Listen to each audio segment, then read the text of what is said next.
United Nations has announced a plan to track all citizens wherever they may be on the planet, biometrically.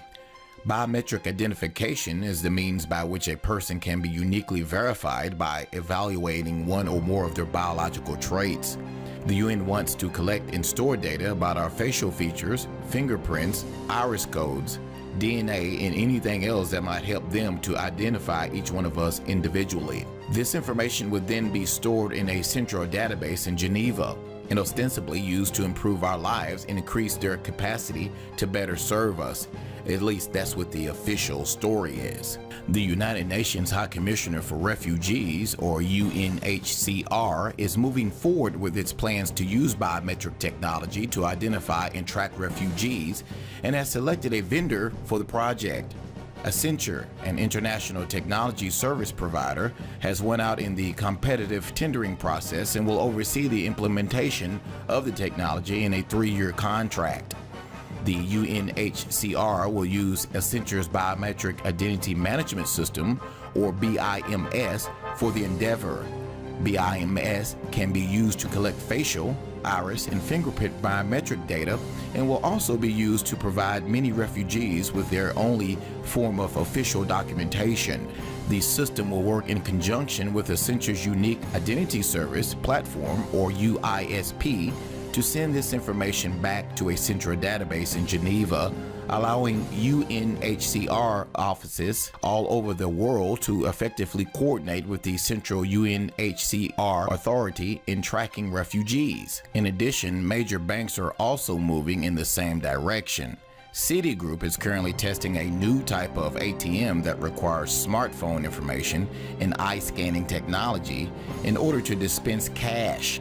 A cashless society is really not necessary for humanitarian enterprise, but it allows all transactions to be tracked, monitored, taxed, and controlled by organizations with nearly unlimited power. I mean, let's get real about this. Detailed information about individual purchases, behaviors, location, and more will be a virtual goldmine for totalitarian governors, and with the ability to remotely shut down anyone's ability to purchase or conduct business transactions.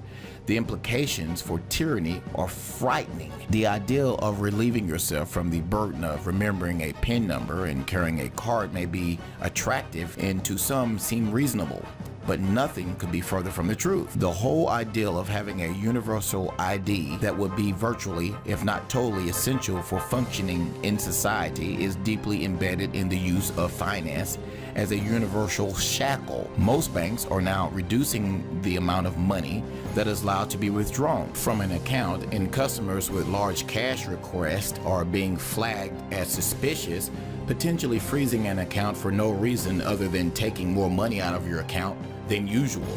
How ridiculous is that? Global ID leads to social credit system as well. China recently announced that it will begin what is being called the most frightening game ever, and it is called CSAM credit. In short, it's a system that measures how obediently you follow the status quo and grants good, obedient citizens of the state special privileges like cheaper hotel visits and etc., as opposed to a credit score that measures how promptly you pay your bills. Your CSAM credit score aims to create a docile, compliant citizenry who are physically and morally responsible by employing a game-like format to create self-imposed group social control. The fear is that it will later be used to penalize non-compliant citizens, to create intense social pressure to conform, and the worst part is that it is set up to be mandatory by the year 2020. Now, the United Nations is often portrayed in the media as a benevolent organization, something to honor and to look